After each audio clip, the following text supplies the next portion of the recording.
Ever, Yeah, no, you'll come back on for sure. Hey guys, thank you for joining us and spending a little bit of Sunday or your Sunday with us. I'm Todd, Chelsea, and Jen, and we're the Para Exchange crew.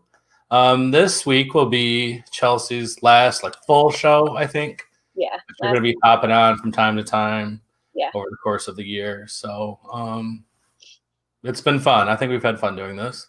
I've loved doing it. Absolutely. Meeting some different people, talking about different things. And illusionist, big bird, holy cow. I love it. So, Chelsea, you want to just take over tonight? Yeah, so today I'm bringing on a dear friend, Brian Cano. If you don't know who he is, he started on The Haunted Collector, and now he's on Paranormal Caught on Camera. He's a very intriguing person of how he approaches the paranormal, his logic, and the education he brings to the table. So we'll bring him on, and if you guys have any questions, please ask them in the comments. We'll get to as many as we possibly can. But I'm looking forward to chatting with him. Hi, Brian. Hey, Brian. Hey, how's it going, guys? Oh, thank you for joining us tonight. Thanks for having me. Oh, goodness. We'll get down to the nitty-gritty. So tell us a little bit about who you are and basically how you got into the paranormal. What was the biggest thing that pushed you into this area? All right, let me see if I could think about this. Oh, wait, the usual questions. Okay. I got into this officially, the paranormal, and when there's always two answers. People are like, oh, I've been doing this for 87 years. It's like, all right, yeah, to be interested in the topic and to actually actively be seeking it out. For me, I've always been interested, but I have been actively doing it for about 18 years now. In 2002, some friends and I started a cable access show here in Staten Island, New York, called Scared on Staten Island. And it was about exploring the urban legends for all these abandoned places on the island. And it was very much an urban exploration show that was inspired by the ghost stories. So this was 2002. There was no ghost hunters, no ghost adventures. There wasn't really a monkey see, monkey do type thing going on with that. It was just us fumbling around in the dark in these places. And everyone who watched said, you guys are nuts. I would never go in there. I can't believe you do this. And we're like, yeah, well, that's what we do. It's adventure. And if one of us gets hurt, if one of us falls off of a roof, as long as someone is rolling and we get it on camera, then we've done our job. But then 2004 came, Ghost Hunters came out, and boom, the explosion of power programming began. Almost like a big bang, where it's just been expanding ever since. And we took some notes and we looked and said, oh, gadgets, science, this is interesting. So I started using tools, and we started getting into the science of it, and me especially, because when I first started this officially, I considered myself a skeptic. Complete 100% bold, italic underline, skeptic. And even though people would say, Brian, I saw this, or I saw that, or this happened to me, I'm thinking, well, there's going to be a reason for it outside the paranormal. But throughout the years, as I went on more cases, did more reading, read, research, got mentored, met a lot of great people, worked with some groups, I just found I couldn't deny what was out there anymore. So these days, I consider myself to be a skeptical believer. And that means I know the phenomena exists. It's the people who report it that I'm skeptical of. I love it. People don't talk about that. People just think, it's one way or the other. And I truly believe it could be both. And that's something I know Todd and I have talked about, of when you go into a haunted location, you kind of don't know what a person did prior to you coming in, or the people that you are around to know. If you didn't see it firsthand, we have to relook at it to figure it out, because you don't know. But that is awesome. So then you went on to Haunted Collector, was the first show that you were on, correct?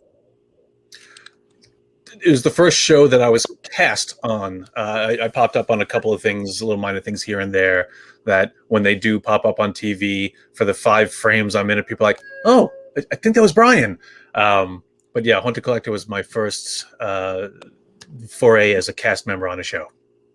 So, like I've talked to you before, I want to get into the Paralysis, and I want you to explain to people what that is. And I think there's 2 experiments, right? One's a psychic, and then one's the headphones and spirit box, right? Paralysis is less of a set of experiments, and it's more of a way of thinking. Now, I want to say it was like maybe 6-7 years ago, I developed the hashtag Paralysis. It was just a playful way to say, all right, guys, I want everyone to start thinking differently. If many of us were inspired in 2004 by the explosion of TV shows and just do what we see, we parrot what is said and go through the motions, there can be no growth.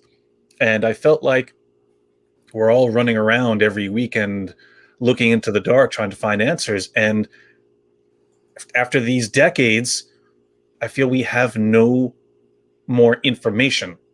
We have a lot more anecdotes, we have a lot more stories, we have a hell of a lot more TV shows, but do we have any more bankable information? And the answer is no. So I felt like, okay, you know what? Everyone needs to slow down. The paranormal is not going to be solved this weekend. So let's slow down, really think about what we're doing. And instead of worrying about the where and the how, let's start thinking about the why. Why do we do things the way we do them? Why do we use EMF detectors? Why do we X, Y, and Z? We have to question this. And the answer can't be, well, that's what we saw on TV. I want investigators to know the inner workings of the gadgets they're using because I want them to understand why they're using them. And the motto behind Paralysis is I want people to do less and think more. Think more, do less. And pretty much I stole that from carpentry, which is measure twice, cut once. Absolutely. So I it's love more it. like education for people. So I think that's what I guess all of us kind of run into. People just, I guess, watch TV more than anything else, or see something on Facebook or social media and think that's how you do it or how they can do it. And what I always try to tell people, and I talk to Jen and Chelsea about this too, is do it your own way. There's no really wrong or right way if it works for you, I think. But you have to get educated. I think if people learn more, like you're saying, what you're promoting and bringing to people, a more of an educational look at all the equipment, different philosophies, I think then you can kind of grow from that. It's almost like I learn from everybody, or try to, good or bad, I suppose. Lessons learned. I remember we did an experiment at Hinsdale, Todd, and it was something I wanted to do when we were there with you, me, and Jeff.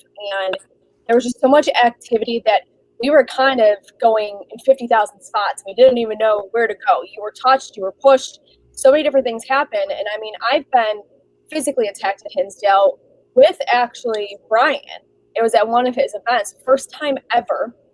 But at one of his events, we used a recorder.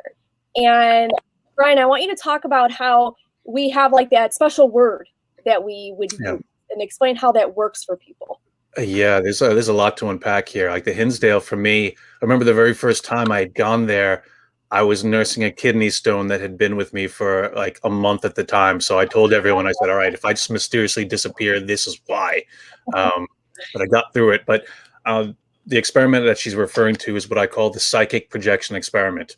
And this is one of the hallmark experiments of Paralysis, because again, I want people to start thinking differently and not just assume that everything out there must be a ghost, must be a spirit, must be waiting for us to come and fulfill its afterlife by asking it questions. And now it has purpose. Like, we're so important. Many years ago, I was at an event and I was kind of doing the hosting thing. And there was a young boy there who asked me a very profound question.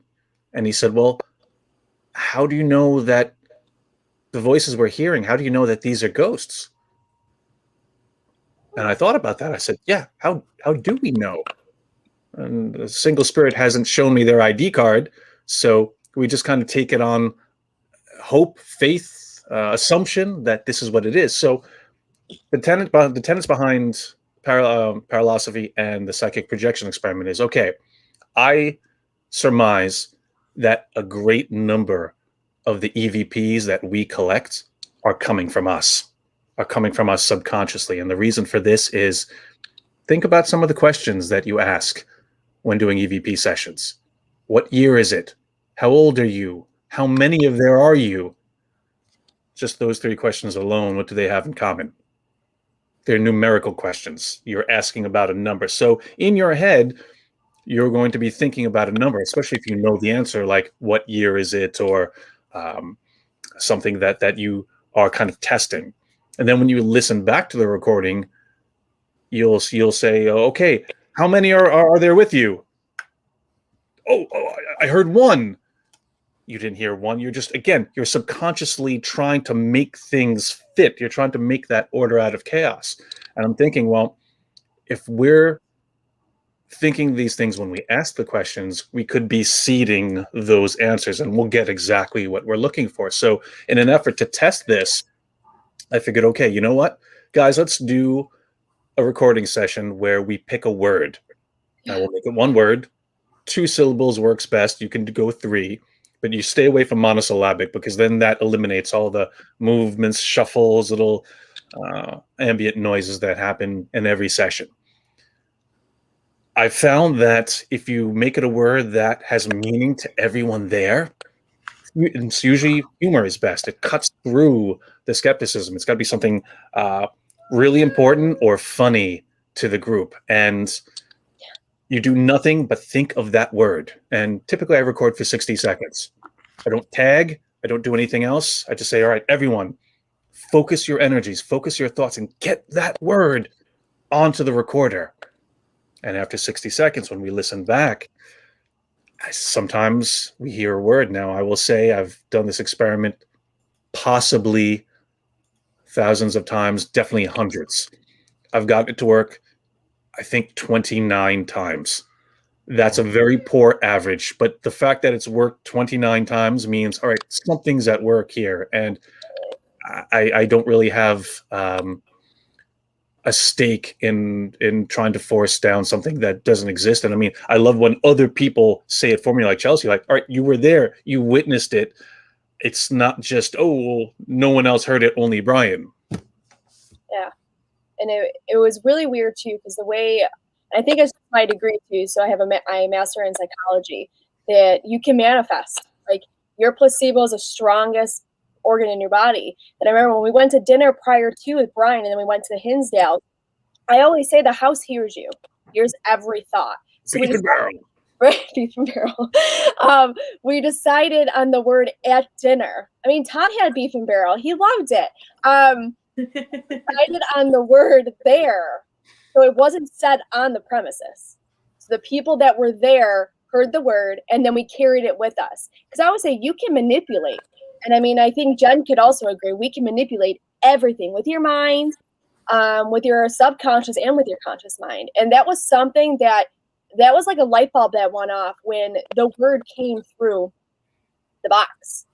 And everybody heard it. It wasn't just like he said, him or me. Everybody heard it. And we all just kind of looked at each other like, did we all just hear that? Like, we second guessed ourselves. And it's just crazy. If that happens just that one time, how many other times has it happened that we never registered? It's still mind blowing. That's like one of my biggest things I always talk about with Brian, because he approaches things on a whole other level than how many other people, like, how'd you die? Why are you still here? Like, we want to get down to the nitty gritty and the fundamentals. The one thing that I did want to ask, what is your favorite tool to use on an investigation or when you're leading a tour? It's probably my digital audio recorder. And the reason for this is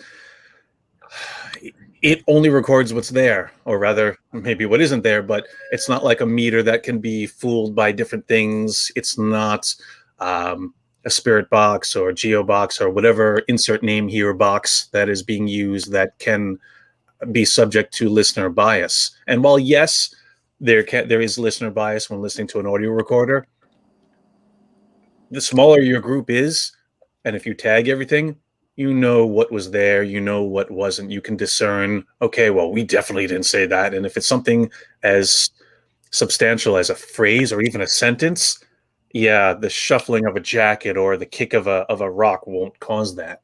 So to me, the most interesting evidence comes from my audio recorder. Back to the fundamentals again. You know, the first thing that was ever really out there was a digital recorder, something we've always used. Yeah.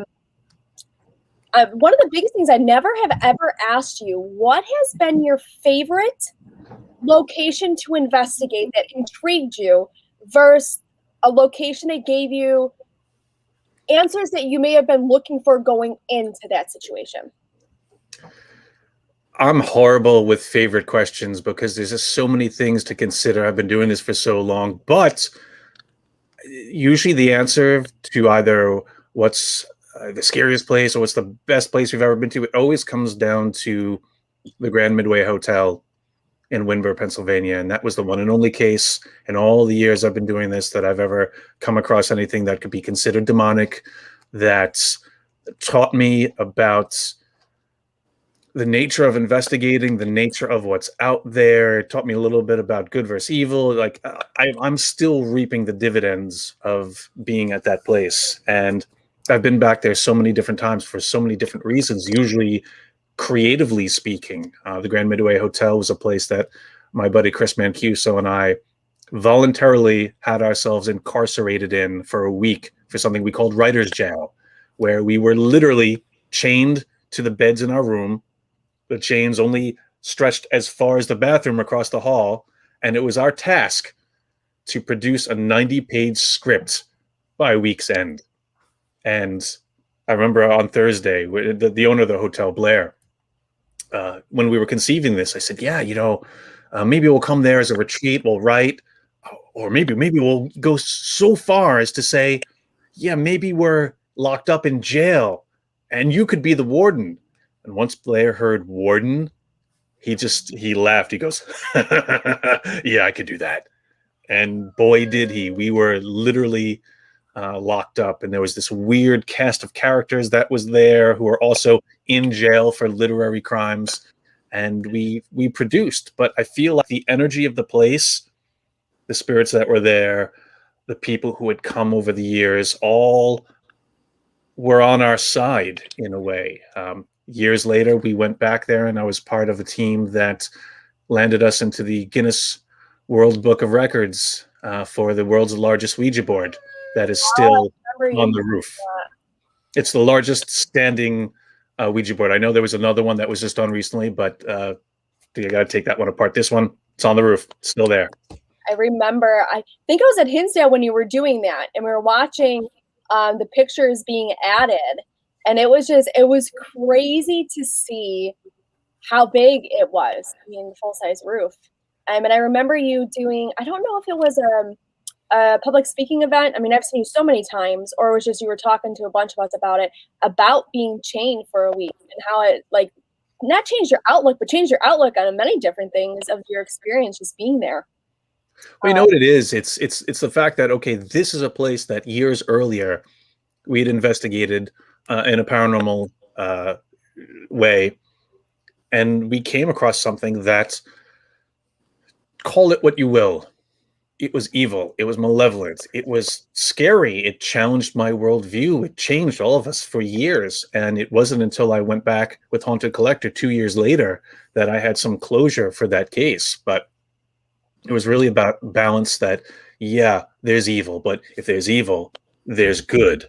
And you have to choose a side. And from that day, I'm like, yeah, I know what side I'm choosing. And, when you're a kid growing up, you watch cartoons, I'm like, oh, the Decepticons have cooler things. And Cobra was always had the cooler vehicles. But now that I'm an adult, Jedi, Autobots, G.I. Joe, I'm all with the good guys 100% of the time. No. Hey Brian, I want to ask you. I know you. How did you start? Like, did you have experience as a kid to get like involved in the parent, or how did it start for you? Like when you were younger? For me, I was always just curious about the mysteries of our world. I grew up on shows like In Search of with Leonard Nimoy. And at the end of that show, I can distinctly remember the credits. Like the credits would be rolling, and at the top of the screen, they flashed all these different pictures. And I remember him standing in front of a castle. They would show Loch Ness. They would show Stonehenge. And to think that there were all these stories and all these mysteries in the world that had yet to be solved, that's just really intrigued me. It set my imagination on fire, and I'm always used to say, I'm gonna go to all those places. I'm gonna find out about all that stuff. And here I am all these years later. I've been through the Bermuda Triangle. I've been to Stonehenge. I've been to Oak Island. I've done all these different things, and the mysteries are still out there. They still persist. And every one mystery we feel we've got to the bottom of, 5 more pop up in its place. Layer. Yeah. And I think that's fundamentally what people love about the paranormal. All the things that you lose when you become an adult, all the things that you used to believe in, Santa Claus, the Easter Bunny, Tooth Fairy, all the things that are like, oh yeah, we just made that up. Some of those things you get back. Maybe magic's real. Maybe this is real. Maybe angels are real. Maybe. Here's the reward for your faith. You keep searching, and even though it's doled out in little crumbs, we get a reward for our searching. Yeah, that's true. I agree 100%. Awesome. Okay, so you're now on Paranormal Caught on Camera, which, like I said before, my daughter loves, I love, and then we said about Doomsday Caught on Camera. How do you feel getting in like all of these videos to sort through? Like, where's your mind? Because we've seen cryptids, we've seen paranormal, we've seen just basic phenomenon that you just can't be explained. Like, when it comes to all that, how does it feel to kind of go through all of it to decipher your opinion on the fact? It's pretty cool. I love being on the show because it takes the 360 approach to the paranormal. When people say paranormal, more often than not, they skew towards ghosts and spirits, but that's an umbrella term that encompasses cryptozoology, ufology, or just mysteries in general that haven't been proven. And just being on the show and having to watch all these videos, do independent research on them, hear from the other commentators, and just really, I'm forced to look into these things. I've learned so much myself that, all right, season 1, we filmed the first episode on Halloween 2019. Here we are, almost 2 years later, and I feel like I have a better handle on UFOs. I know a lot more about cryptids. I know a lot more about things from around the world, even though we haven't got to go there. Just this knowledge that keeps pouring in that I'm absorbing and then sharing with everyone else. And what I love about the show, it's not an investigation show. It's not, here's the video we caught and now we're standing behind it or else. We could say, yeah, I'm not necessarily 100% on this one, but here's the concept behind it. So there have been some videos where even I say, I don't think this is genuine, but it's not a show about debunking. If it was, it would be 10 minutes long, and then that would be that. And what fun is that? Yep. The strength is in the conversation. It gets the conversation started and lets people say, all right, well, here's what I think. And this is not about saying, yes, it exists, or no, this is garbage. It's saying, well, here's what man has been saying for all these years. And just the fact that all these people all over the world are doing the same thing, filming, exploring, capturing, shows that, yeah, we're more alike than we are different. And there's something out there that we're all interested in finding out. So, yeah, let's talk about it. I remember one of the episodes came on and my mom was calling me and she's like, you need to turn on the channel. And I'm like, it sounds bad. I started to panic. I'm like, is everything okay? And she's like, there's an episode on, Brian's on TV, and there's a cryptid that is walking through a gate. And I'm like, oh, the Oswang. Ooh. Yes. And so we DVR'd it just so I could rewatch. And my mind was freaking blown. I like ufology. And she's like, you need to rewatch this. And I was just like, oh my God. I don't even know if they've seen that episode, but that's where it nitty gritty. It's like very educational for me, but it was creepy to see a potential cryptid walk through gates like this thin. Like the Oswang, that video remains one of my favorites and one of the ones where I'm like, I got nothing. I don't know. I don't know what that could be, but here's what I saw. It was literally when I'm watching the video, hitting play pause, play pause, play pause. I want to see every frame. I want to see everything about it because this is just how did that happen? And it was definitely one of the things that triggered the catchphrase of mine. What was it? Like, you guys are gonna have to watch, but it's like literally it's a camera. I think it was like on a house or a building that was looking out into like not a gated community, but an entrance gate, and you see this thing walking towards the gate, and it was like something you see on a horror movie. It was like dragging its leg. It was like a slow shuffle, and it literally just formulated through the mini gate. Like, it was the creepiest thing, and then it just vanished. It just looked like a stick figure my daughter would draw, but it was just the creepiest thing. Caught on camera. On camera. That was one of my favorite episodes because it's intriguing. I mean, the Bigfoots and such like that. But you did say you went to the Bermuda Triangle. How, like, that's a place that I would love to visit, but I'll be honest, I am scared. Out of the things that you do read and you do research on, and then the stories, there's a bit of ugly. But how did you feel knowing that you were going to a potential place where things just vanish and are never seen again? I think the little kid in me was scared. The adult in me was intrigued. And the logic said, you're going to be on a boat. You're going to be fine. And honestly, if you look at statistics, planes, boats, people disappear in oceans and bodies of water all over the planet. And not in any greater concentration in the Bermuda Triangle. Just that's the famous one. That's the one when you hear something disappeared, you're like, oh, of course. Yeah, no problem. It's like your woman in white. When you're like, oh, I saw a woman in white. Oh, I know what that means. So I give it some credit. So when you go into the Bermuda Triangle, I feel for whatever the explanations can be. I was on a special on the Science Channel called A Bermuda Triangle, Science of the Abyss. And they tried to go into what these different things could be. Rogue waves, blue holes, et cetera, et cetera. And they gave some pretty good explanations. And they even said, yeah, well, this happens all over the world, but this is the famous one. And it's true. However, that gets you into the territory of, well, just because it can be explained by rational means doesn't completely take the paranormal means off the table. Absolutely. It's just like the Alaskan Triangle. Have you ever been there? No, I've yet to make it to our 49th state. Perfect. But you're going to. You're going to do every 50 states, you said. I got to get there. If I'm standing on a glacier with 11 boards, I'll be like, all right, guys, I'm here. So that's a place I definitely want to go to. And then I think to myself, like, I'm afraid of, and I can't say afraid of the Bermuda Triangle, but it's like that what if that you don't have control on. But then I'm like, here I am, let's go to Alaska and go to the Alaskan Triangle. But that's the same scenario. Like, what can happen? The things that happen. And a lot of things haven't gone missing in the Alaskan Triangle. It's things that have shown itself that shouldn't have shown itself. Different creatures. Bigfoot, I guess, was part of it, but there were some other merging of creatures that were coming out. I was watching a brand new episode on it, and it was just intriguing. I mean, I want to go to Alaska anyways, but it's just... I think the difference with the Bermuda Triangle is that you are not in control. You're on a boat. The captain is steering the boat, so you are a helpless captive. You're like, all right, whatever's going to happen is going to happen.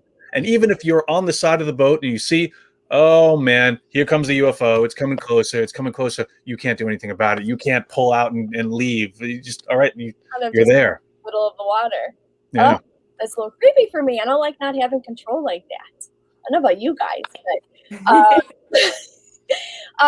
with you wanting to hit 50 states, what do you want to hit 50 states for? Tell people what you do with the exhibit. For the past year or so, I've been putting a lot of my energy into my History of the Paranormal mobile exhibit. Now, this is something that I had tested out at a local convention, and I said, you know what? This has been kind of my dream. I'm always about education. I'm always about getting information out there. So be it Paralysis or my method events or the History of the Paranormal exhibit, I want to say, guys, there's a lot of information out there. Here, take it. Here, you need a foundation. And while so many of us come to the paranormal because of the TV shows, there's more out there.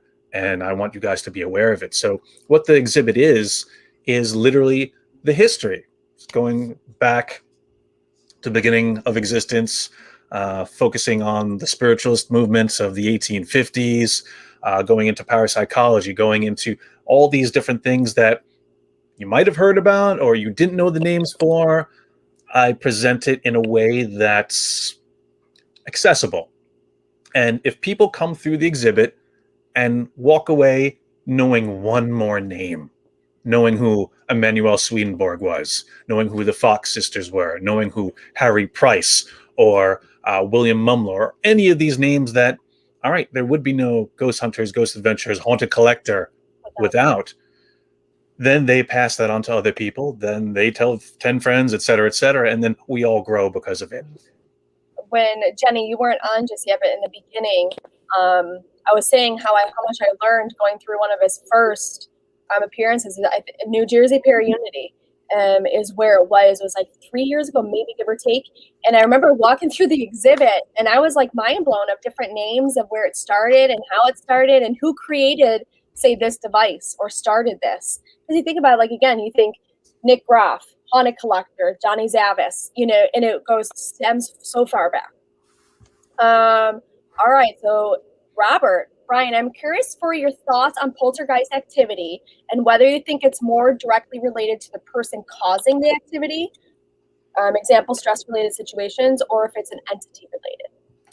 Robert, that's a good question. I feel that anything in the paranormal and pretty much everything in life, I'm really a believer that it's not black and white. We live in a gray world. It depends. There are overlaps. So you have to take it case by case. Are there instances where poltergeist activity is caused by a person? Yes, absolutely. I mean, all right, the word poltergeist is from the German noisy ghost. And on the show all the time, every time I film for Paranormal Caught on Camera, the producers ask me this, like, so do you think this could be a poltergeist? And every time, we're in season 4 now, so that means like, a few dozen times, almost 100 times, I've said, well, when it comes to poltergeist, I know it's very tempting to try to put things in categories, like this is a poltergeist.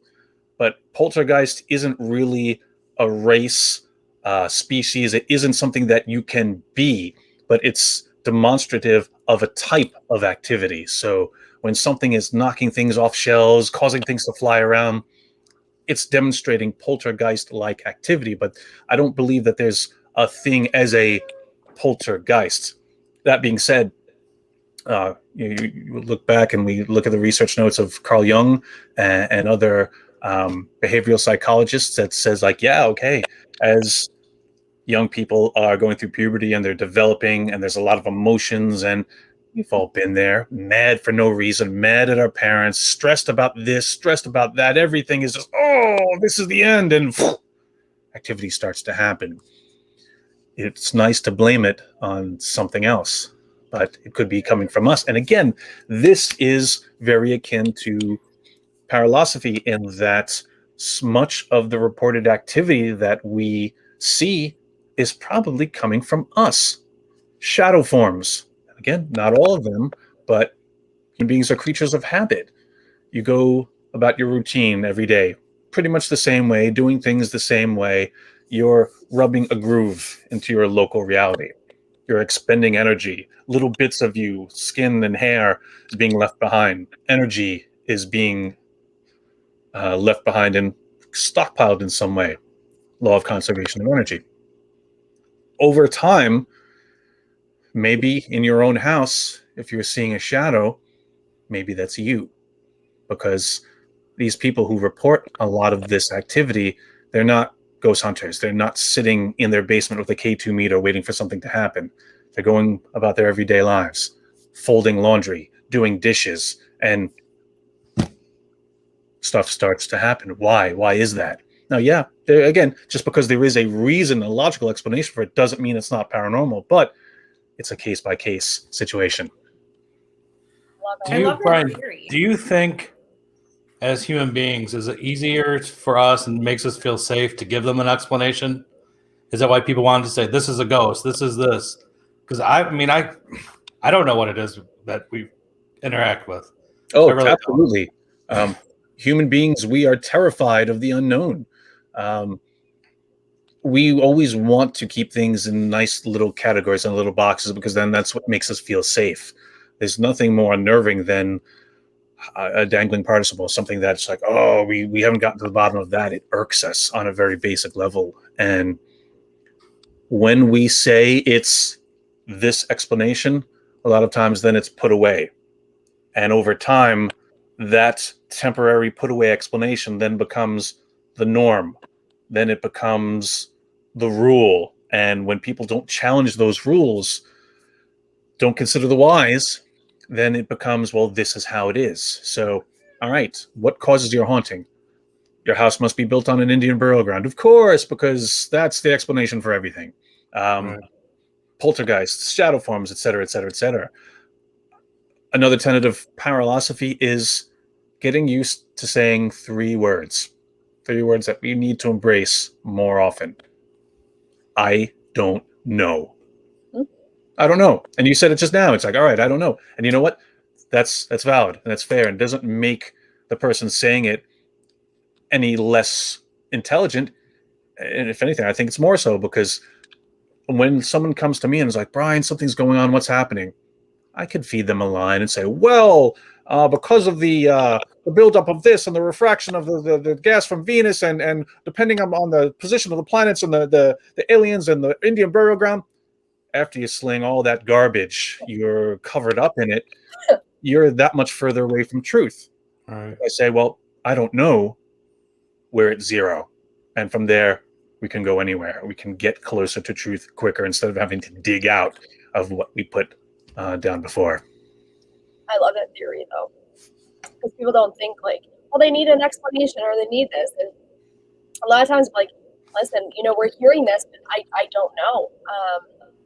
There's one that, like, I've investigated Brian so many times, and when he approaches something, he's very valid. Like, we're going to do it this way, and let us know. Because I don't know about how I've been on many tours with Todd. I haven't been with Jenny yet, but a lot of people like you to do the work. So when we bring people into a group, I like to hear, I want you to ask a question. But again, I love it with the placebo work because they can manifest that answer. I mean, I've done it many times where the person's thinking so thoroughly on something because they want to hear from great grandma Jody. And that's awesome because you come with your intent. Like, that's one thing I love about my job. People come in with looking for a certain healing of someone or specific answers, but it can manifest. And I love it when I have to say, like, if there wasn't big activity, like, I wasn't sure what to expect with Hinsdale because it's a hit or a miss. I mean, we did your event 2 days. It was a Friday and Saturday, right? Right. And so each day the energy was different and everybody felt it. And I'm thankful I was there both days because it's a hit or a miss with people and their energy and what they bring. But I love it when people come in with the intent and we can see if it's manifested through, a box. And I love when I can say, I don't know. Well, that's good. That's an important point too, that, we hold an event and it's always my caveat. I'm like, look, we can't guarantee anything. Nothing might happen. But what I can promise you is that tonight is unique. There will never be another moment like this where we are all together in this place at the same time. And by definition, it will be something that you couldn't have known, you couldn't have expected. And sure, TV show might have been here. Don't worry what happened to that investigator. Don't worry what happened to the owner of the place. Don't worry about what happened to me, because these are our experiences. I want you to focus on your experience. And instead of just going through the same motions, like, it's not an amusement park where, all right, the roller coaster you go on takes the same track. You'll have the same experience as everybody. I don't want that. When you come to a place, when you come to one of my events, I want to hear you say something that is completely different, because that adds to the story. If we all have the exact same experience, okay, maybe there's some validation there, but I tend to think that maybe it's more a mob mentality, like, oh, yeah, that happened to me too. I'm just like you. Hey, I'm part of something. So I think it's more valuable to know the history. Okay, look into the history, but really reach out, have your own experiences, and if they mesh with others, hey, that's great. But if they don't, all that means that, okay, the story is now richer and fuller because we have more. Absolutely. When it comes down to, I think the last event I saw you at, I could be wrong, was Penhurst. And Oh, you mean Sweatfest 2019? too. It was awfully hot. Was there anything in your investigation that you remember that is intriguing you to go back to look for more answers? I've been back to Penhurst several times since the great sweat off of 2019. I'm still looking for the 10 pounds I lost just sitting at the table. But yeah, you know what? I like going back to places like that over and over and over because revisitation is important. You always get more information. You'll get a general sense of change. Just because life is change, you will notice something. And again, I guess speaking about Penhurst specifically, you can't throw a rock and not hit someone who's like, oh, in Mayflower, you're gonna go into the basement and there's gonna be King down there. He's gonna be mad. You're not gonna like him. I don't care about King. King has never bothered me. I don't acknowledge a King because you know what? I want to look in all the other buildings and all the other rooms and all the other floors. And backing up what I said before, not to say that people haven't encountered that, but I don't want to be preloaded with what I need to look out for and not look out for. I want to get a pure experience. And I think of it this way. All right, yeah, maybe there was an entity that went by that moniker. Is he still there? Who knows? Maybe another entity has come along and like, hey, these humans go nuts when you say the word king and you mess with them in the basement. They go crazy. Guys, watch this. We really don't know what we're connecting with. So to say, and this is all part of that I don't know, to go down into the basement and say something happened, I'm content with, yeah, something happened. I don't necessarily want to duplicate other people's experiences, but going back is great because I've seen how things have changed over the years. I've seen how some places have lightened up in their energy and other places have gotten very heavy and very dark. And anywhere that has the public coming in and out, depending on their reasonings and, like you said, their intent, they affect the place. So it's as an observer, I like to see how that affects. And I feel like, in general, where I'm at right now, the paranormal is less a finding proof of the survival of the spirit. It's more of a sociological experiment, just to watching how we interact, how we keep looking, and getting back to my history of the paranormal exhibit, you look back through time, you look at the spiritualist movements, you look at all these phony psychics and false seances and spirit photography that were hoaxes. So much of what came before, fake, fake, fake, fake, fake. TV shows, some of them embellish, fake, fake, fake, fake, fake, and yet we're still looking. We haven't abandoned the search. And there's a reason for that, because there's something very fundamental inside all of us that needs this, whatever it is, be it a calling, be it an obsession, be it just this thirst for knowledge. But we're out there, and all the time we're getting little pieces, little tiny grains of sand. And after a while, those grains of sand, you toss them down at your feet, you look down, you're standing on a beach. And you have to consider what that means.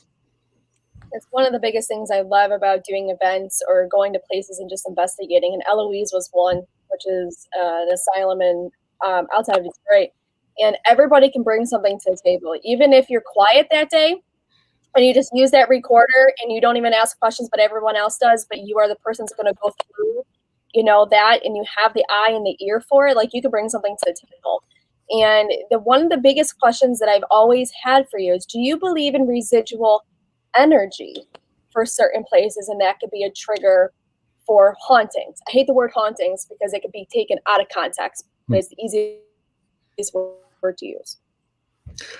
I do believe in residual energy. It backs up my claim before that we create many of the hauntings that we experience because of that energy that's left behind. And a residual haunt, and again, yeah, the semantics of it is misleading by saying it's a residual haunting.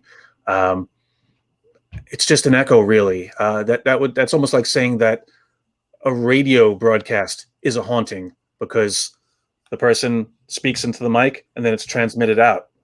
When you hear it, it's technically not live. You're hearing it a certain amount of time later. And especially like you go out into space, there's radio broadcasts that are just echoing out. So, all right, you are hearing something. It's not live. It's residual. So you can't interact with it. You can't have a conversation with it. But yet, there it is. And I feel like the most basic thing we do as investigators is try to separate what is residual and what is intelligent. And then once we have that, okay, once we've eliminated residual in the intelligent, is this us? Is it a spirit? Is it a non-human entity? Could this be extraterrestrial in origin? Then the tree graph really explodes. Absolutely. It's fascinating to hear someone's approach on different things. I mean, because there's a lot of new people into the realm. Like, again, you said it of, oh, it's on TV. Let's go to, the expo. Let's go meet these people. Where that's why they're going there. Where like us, we're like, okay, what answers can we continue searching for? And I'll be honest, I don't think we're ever going to get them, but at least we can get little steps ahead going, okay, we might have that works. Communicating with spirit with the recorder does work, but it can be manipulated. And then you think about your brain, it's just outside the box. It's so complex. And that's why I love seeing you speak, because it's very educational that you think, aha, something you thought about, but it just sat dormant until now, and it brings it forward. Well, thank you. I try. I mean, that's the thing. I'm not really in it to say, do it my way. My way is the correct way. I want to get people to think.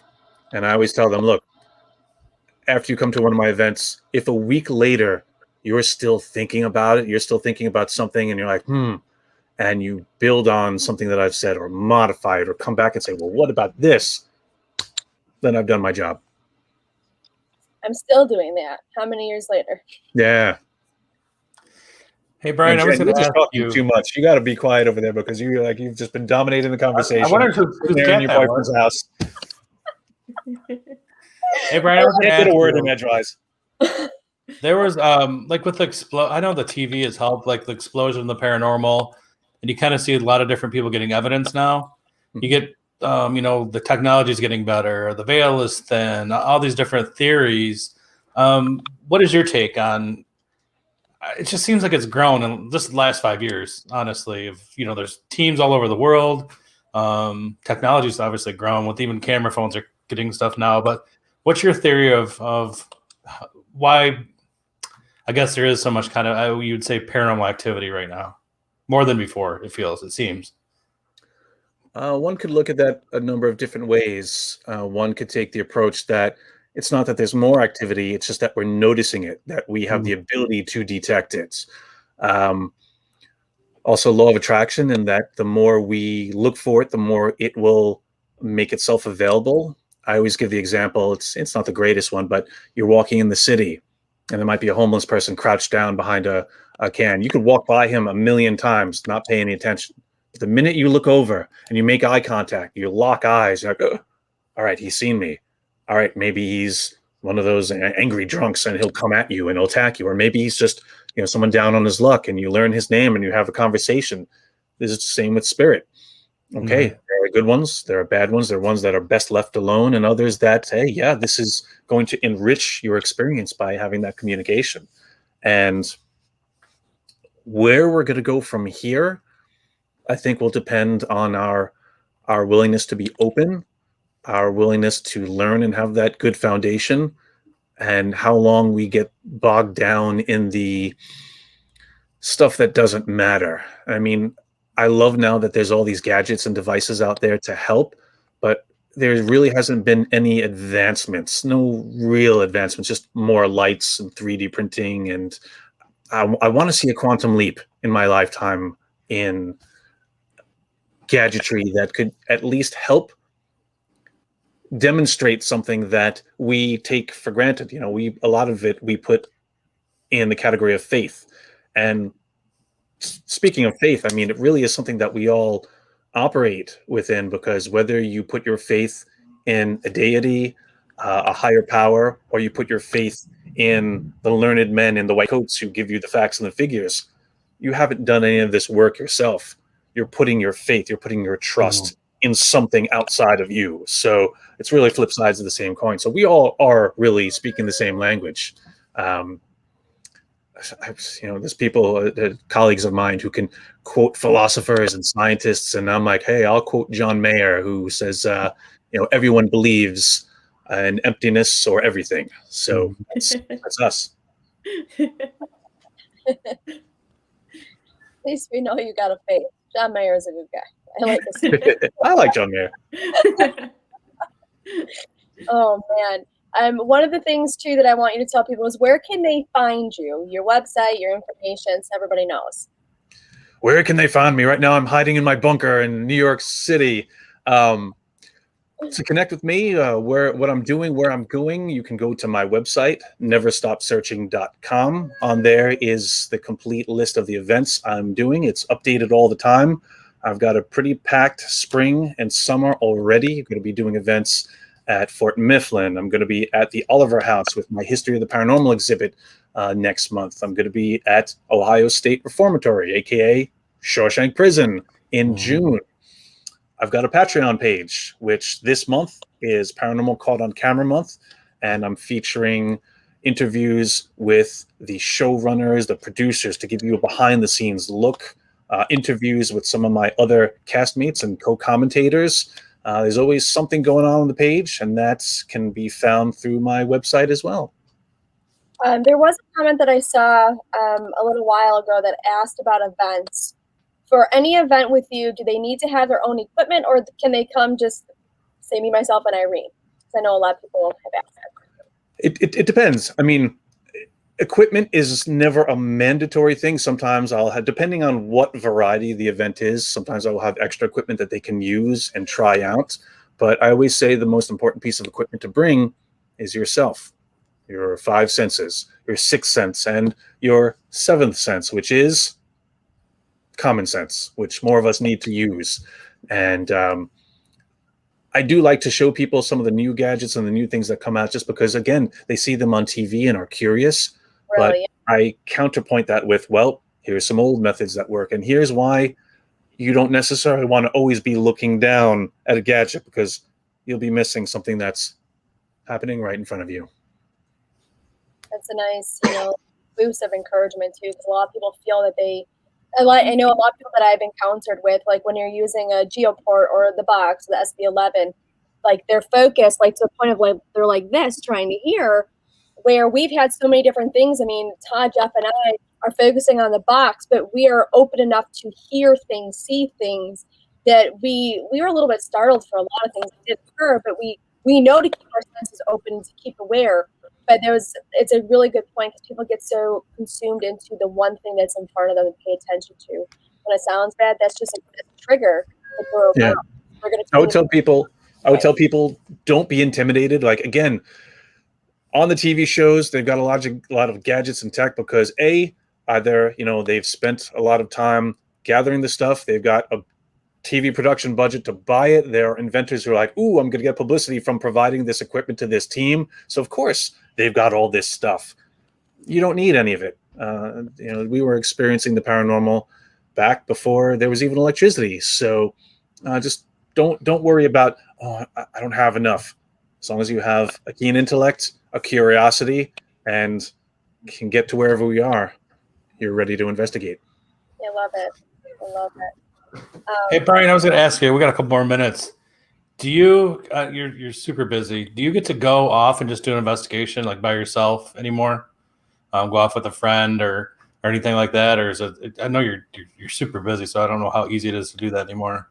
Yeah, it's definitely not easy. And of course, we've all been in COVID land for a year now. So it's been challenging. But when I do, I'm a very private person. So when I have off time, I'll disappear and I'll do what I do. And yeah, sometimes that means I do get to investigate a place. And it's not like the old days. I feel like back then it was easier to grab the guys, get the gear, go into, load up the cars and go somewhere for a weekend. And now I'm thinking, I'm like, how did I have the time to do any of that? This is crazy. But yeah, I mean, I do get to do things for myself from time to time, but a lot of it now, I just find rewarding. Like I spend most of my free time now upgrading the exhibit, doing new art, doing new displays, getting ready. Like, oh, what can I add? What can I, where can I bring it next? And I think my time of discovery is taking a backseat to helping other people get here. I forget what movie it was, but he's like, "Hey, get! I see you. We're like this. Get him here. Get them there. I want to get them here." It's a good philosophy. It really is. I'm very thankful that you brought out the exhibit, because I know it was very beneficial to not just with the people that were with me. That it was an eye-opening that I literally grabbed books. And I'll be honest, I don't like to read. You got to see the new one. The new one, it's ready to go. It's even upgraded from 2020 because I can't leave things alone.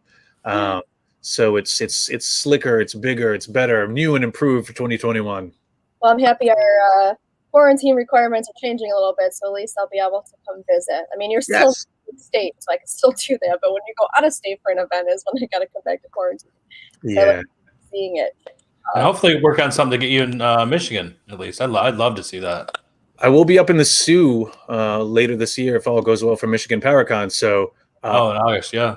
We talked about having the exhibit up there, but since there's so much going on, I mean, it's going to be like they had to skip a year. So just us getting together at all is going to be amazing. I hope it happens, but Michigan Paracon, late August, fingers crossed for that. Awesome. All right. Anybody else have any questions before we let Brian go? No? Perfect. Thank you, Brian, for joining us. Thanks, Brian. I appreciate it so much. Thanks for having me, guys. And Chelsea, I'm glad I was your last guest for your tail end full time on this broadcast. So I haven't seen you in person in a while. Gonna have to remedy that. I'm ready whenever you are. But thank you again. I appreciate it more than you know. My pleasure. All right. Bye, Brian. Thanks, guys. Bye.